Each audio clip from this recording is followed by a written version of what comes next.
Hello बच्चों, आज हम लोग पॉलीसेकेराइड के बारे में अध्ययन करेंगे। कार्बोहाइड्रेट का ये लास्ट टॉपिक। पॉलीसेकेराइड मतलब वो कार्बोहाइड्रेट जो जल अपघटन के बाद 10 से अधिक मोनोसेकेराइड उत्पन्न करते हैं।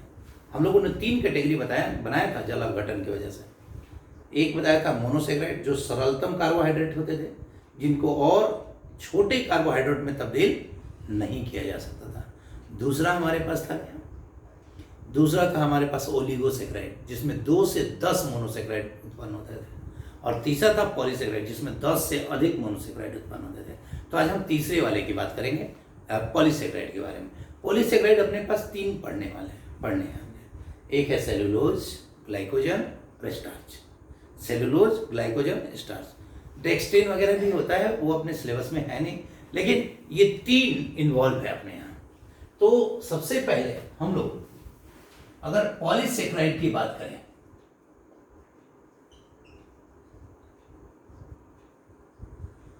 तो इसका सामान्य सूत्र है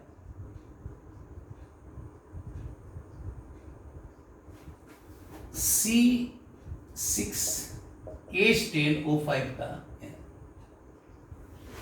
ये इसका सबसे सामान्य सूत्र है। अगर मैं यह असंख्य मोनोसेकेराइड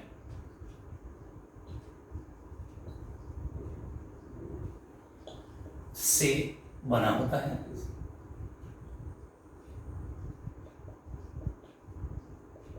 जो आपस में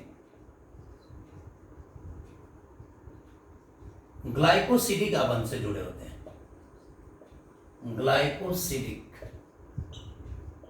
आबंध से जुड़े होते हैं।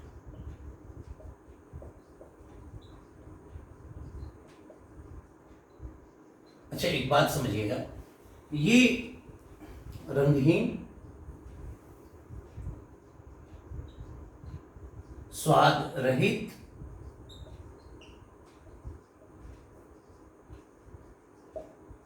अनअपचायी,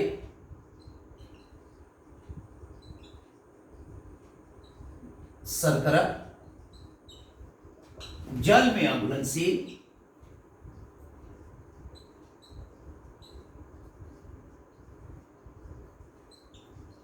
शील होते हैं। अब देखिए, इतनी सारी चीजें इसके बारे में सभी के लिए लागू होंगी। इसका उदाहरण जो है अपने पास जो पढ़ना है वो है सेलुलोज, ग्लाइकोजन और स्टार्च। इसे मंड भी कहते हैं, इसे प्राणी स्टार्च कहते हैं। एकदम डाटा बेस्ड ये टॉपिक है, जिसमें सारे पॉइंट मेमोराइजेबल है। इसको याद करना पड़ेगा थोड़ा। तो इस चीज को देखना, हम लोग सबसे पहले सेलुलोज देखेंगे।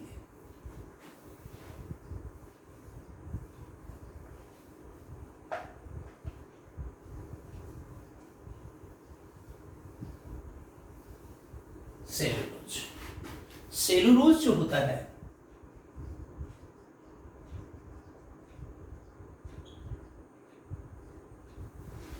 यह पादप जगत में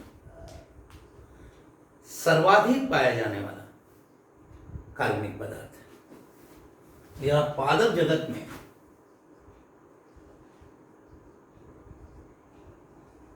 सर्वाधिक पाया जाने वाला जैविक पदार्थ है।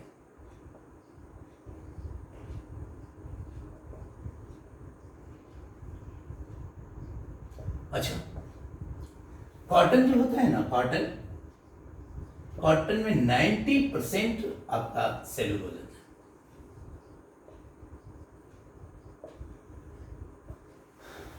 कॉटन में 90% सेलुलोज होता है।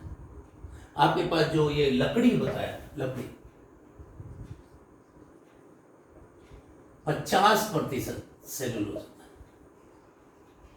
जो कोशिका भित्ति होती है पौधों के कोशिकाओं में, कोशिका भित्ति, ये सेलुलोज से निर्मित होती है।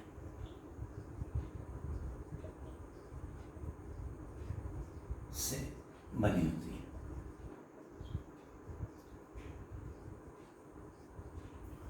है। इसमें बीटा डी ग्लूकोज का C1C4 लिंकेज होता है। बीटा डी ग्लूकोज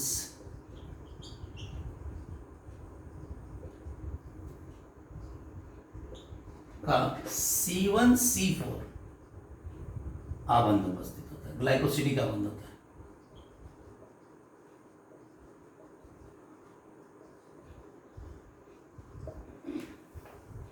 आबंध उपस्थित है।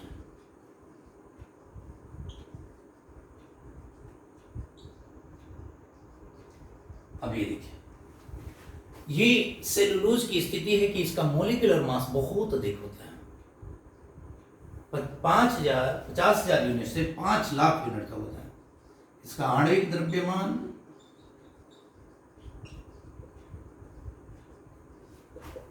50,000 इकाई से 5 लाख इकाई होता है। इसमें 300 से 2,500 ग्लूकोज इकाइयां उपस्थित होती हैं। ग्लूकोज इकाइयां उपस्थित होती है।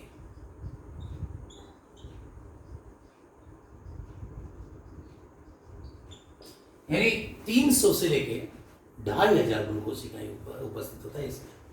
सेलुलोज के बारे में अगर हम देखें, मैंने पहले ही बताया कि नॉन रिड्यूसिंग शुगर तो है ही नहीं है, और ये मानव शरीर में नहीं पचता है, ये अनपचाई तो है ही,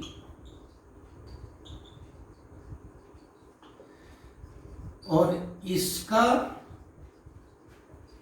पाचन जो होता है सेलुलेज एंजाइम से होता है। Cellulase enzyme. अब सेलुलोज एंजाइम मवेशियों में पाया जाता है, रूमिनेंट में, या रूमिनेंट यानी मवेशियों में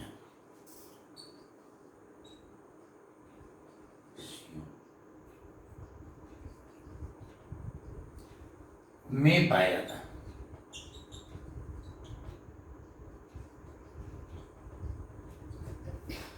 ये मवेशी में उपस्थित होता है।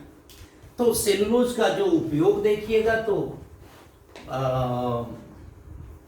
बहुत सारा उपयोग है।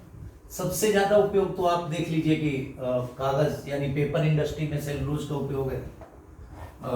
कॉटन के रूप में आपका टेक्सटाइल इंडस्ट्री, वस्त्र उद्योग में उपयोग है। कुछ विशेष उपयोग अगर देखिएगा तो ये जो है फिल्म बनाने में ग्लूकोज एसीटेट का इस्तेमाल होता है। गन कॉटन बनाया जाता है, गन कॉटन, ये विस्फोटक है। विस्फोटक सेलुलोज नाइट्रेट के रूप में है।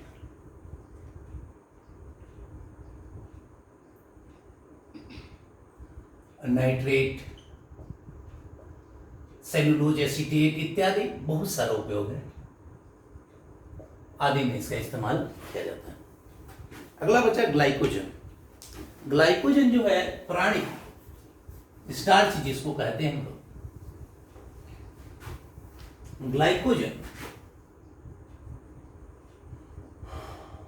ग्लाइकोजन को हम लोग प्राणी स्टार्च कहते हैं।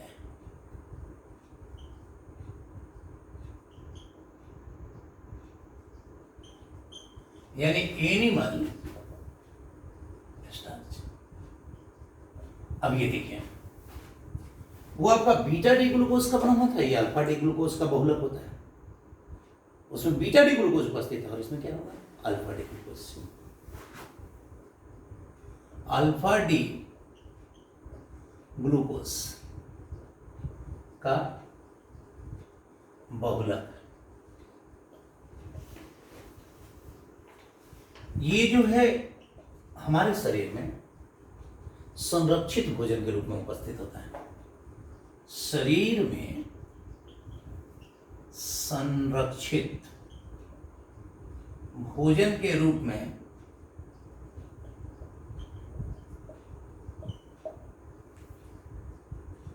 उपस्थित होता है। अच्छा, जब हम उपवास करते हैं ना, कभी फास्टिंग या ज़्यादा एक्सरसाइज करते हैं, तो यही इस्तेमाल होता है। माने उपवास या कसरत, व्यायाम के समय इसका उपयोग होता है।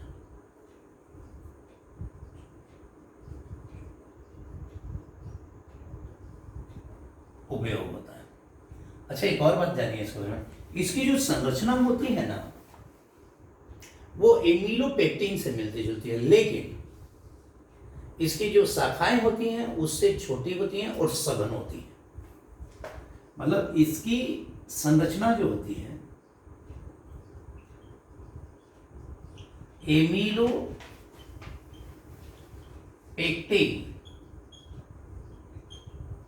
से बनी होती है, से एमिलोपेक्टिन से के समान होती है, के समान होती है, परंतु शाखाएं छोटी एवं सघन होती हैं।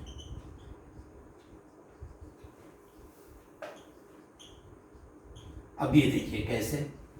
अच्छा देखिए, जो ग्लाइकोजन होगा ना, ग्लाइकोजन में आपका 10 से 14 इकाइयां होती हैं।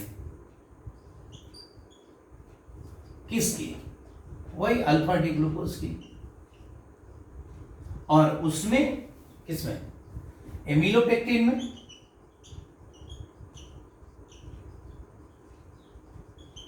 इसमें 20 से 25 इकाई होती है। अच्छा, ये हमारे शरीर में उपस्थित होता है भाई। ये मस्तिष्क में होता है, मस्तिष्क में पाया जाता है, मांसपेशियों में पाया जाता है, यकृत में पाया जाता है, लीवर में,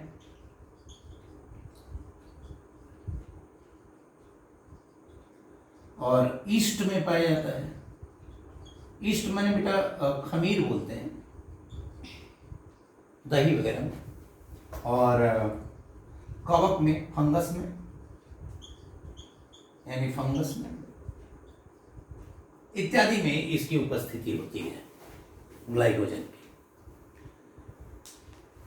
ग्लाइकोजन के बाद जो हमारे पास मुख्य आता है वो है आपका स्टार्च।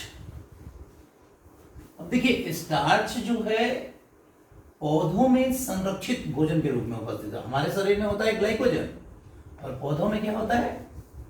स्टार्च होता है। तो कहने का मतलब ये है कि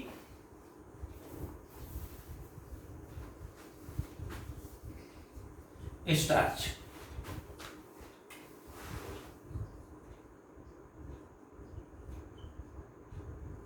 यह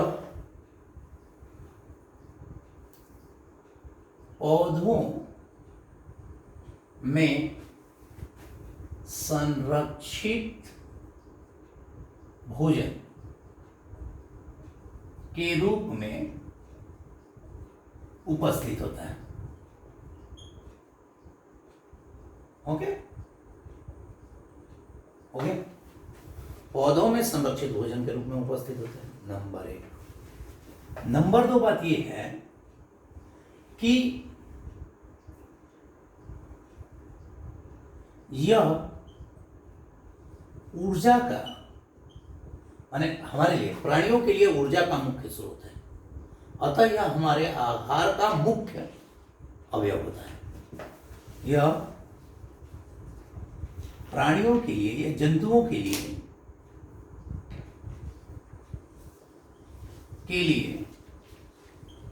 मुख्य ऊर्जा स्रोत है।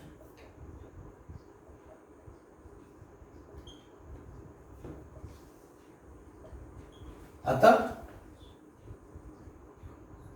यह भोजन का मुख्य अवयव होता है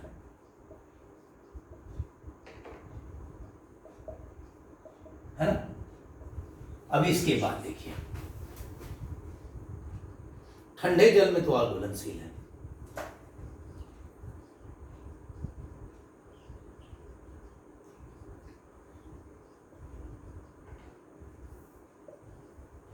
अच्छा। स्टार्च की जो बात कहते हैं, ये अल्फा डी ग्लूकोज का बहुलक होता है, अल्फा डी ग्लूकोज से बनता है, ग्लूकोज से बनता है।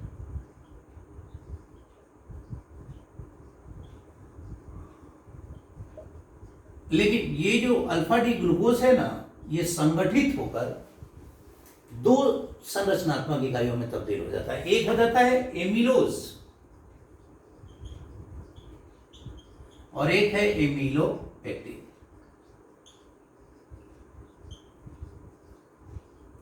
एक और ये दो स्टार्च की दो संरचनात्मक घटक हैं। स्टार्च के दो संरचनात्मक घटक हैं, ये दो घटक है, माने ये स्टार्च के दो संरचनात्मक घटक होते हैं। अब ये देखिए कि यह आयोडीन परीक्षण देता है। स्टार्च जो होता है आयोडीन परीक्षण देता है।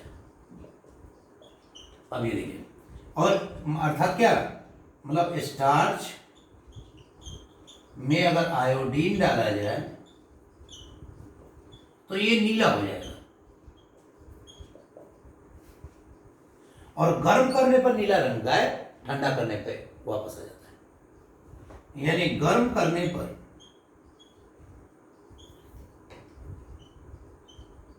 नीला रंग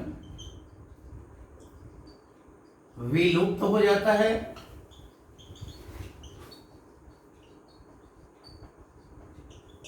जो ठंडा करने पर पुनः स्थापित हो जाता है। जो ठंडा करने पर पुनः स्थापित हो जाता है।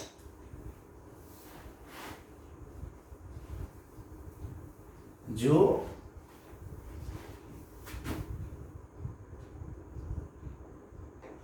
ठंडा करने पर पुनः आ जाता है।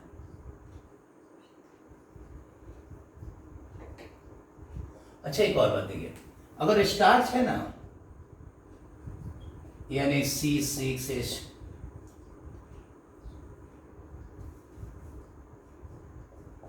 H10O5, इसको अगर डायस्टेज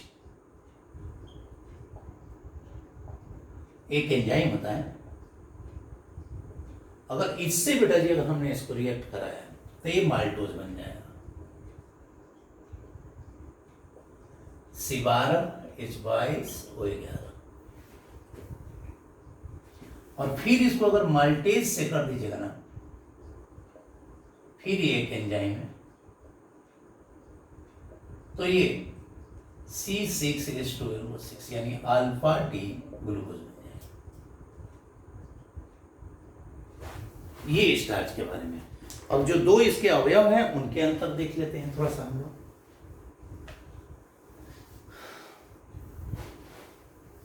इसके दोनों अवयवों का डिफरेंस देख लेते हैं।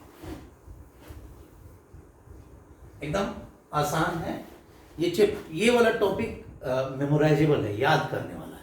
सिर्फ इसको बार बार आप सुनिए और याद हो जाएगा, है ना। डाटा ही डाटा है, एक भी लाइन छोड़ने लगे नहीं। जैसे अब देखिए, एमिलोज, और ये एमिलोपेक्टिन।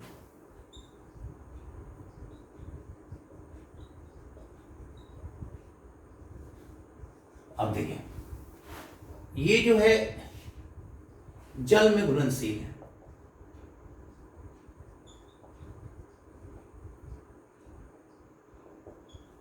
तो ये क्या होगा, जल में अघुलनशील। अरे है कि नहीं? अच्छा, ये कुल स्टार्च संगठन का 15 से 20% है। कुल स्टार्च संगठन का 15 से 20%, और यह 80 से 85%। यह कुल स्टार्च संगठन का 80 से 85% भाग है।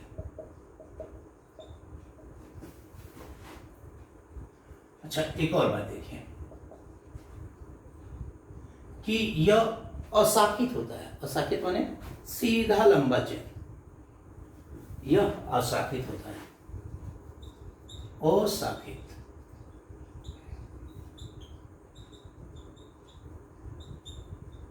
और यह शाखित होता है। जैसे इसके अगर हम देखें तो ये छोटे छोटे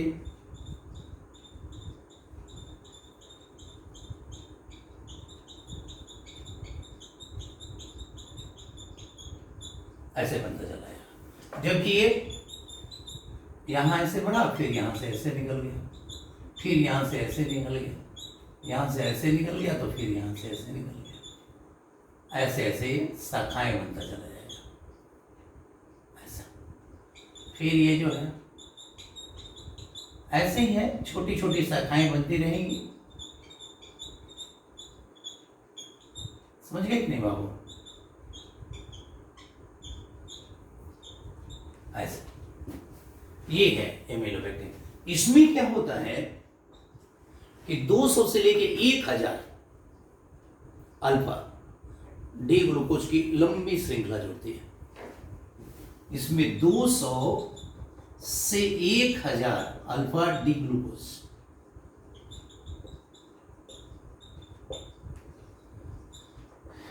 इकाइयां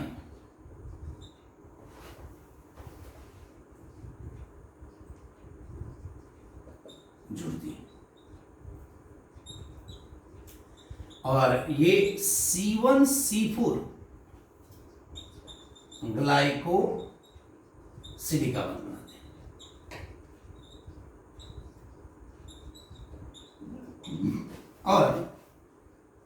और इनका आणविक द्रव्यमान बहुत अधिक होता है। आणविक द्रव्यमान अगर देखें तो 10,000 एक यूनिट से 5 लाख यूनिट तक होता है। उसमें मैंने बताया था, इसमें 20 से 25 इकाइयां जुड़ी होती हैं।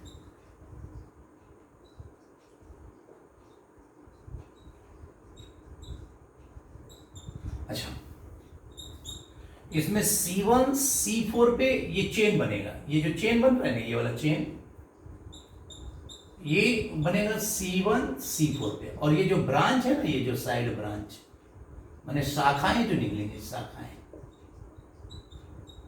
ये C1 C6 होगा। ये अशाखित, जिसमें C1 C6 शाखाएं, C1 C6 ग्लाइकोसिलिक आवंत, ग्लाइकोसिलिक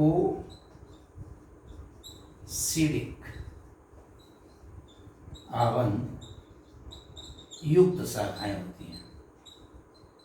समझे कि नहीं बेटा? अब ये देखिए, ये इस तरह से इसके सारे पॉइंट्स आपके पास मैंने डिलीवर किए। अब ये देखिए, इसमें क्या है कि स्टार्च के बारे में हम लोगों ने सब पढ़ लिया। ये डिफरेंस बहुत इंपॉर्टेंट है, आता ही आता है, पीवीआई कर लीजिए इसको, एमाइलोज और एमिलोपेक्टिन का, कि ऑब्जेक्टिव भी आता है कि कौन जल में घुलनशील है नहीं है, ये स्थिति बनती है।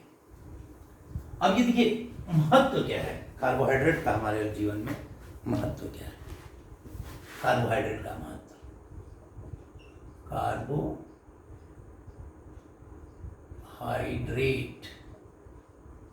का महत्व। अब देखिए कार्बोहाइड्रेट का महत्व, सबसे पहले बात तो पेपर उद्योग में,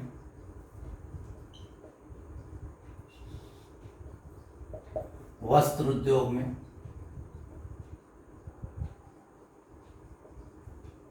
अच्छा कोशिका भित्ति इसी की बनी होती है।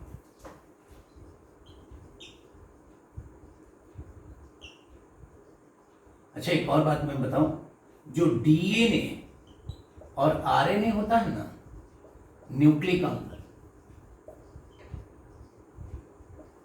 अम्ल, उसमें डीएनए में 2-डीऑक्सीराइबोस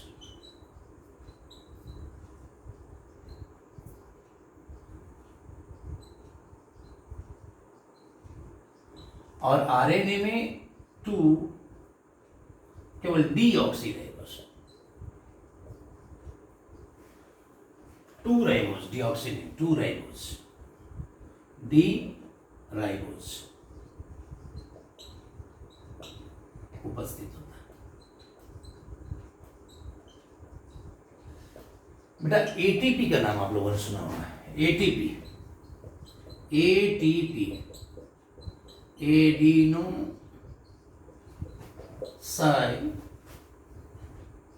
ट्राइफॉस्फेट। अब ये देखिए, एडिनोसाइड ट्राइफॉस्फेट ऊर्जा मुद्रा है, शरीर में उपस्थित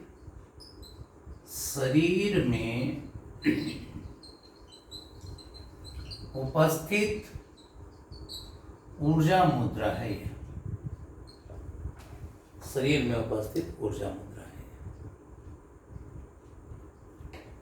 अब ये शरीर में उपस्थित जो ये ऊर्जा मुद्रा है, अगर मैं शरीर में उपस्थित इस ऊर्जा मुद्रा की बात करें तो इसके निर्माण के लिए राइबोज की आवश्यकता पड़ती है, राइबोज चाहिए। आपको पता है एक ग्लूकोज अणु के लिए, एक ग्लूकोज अणु के लिए 18 एटीपी की आवश्यकता होती है।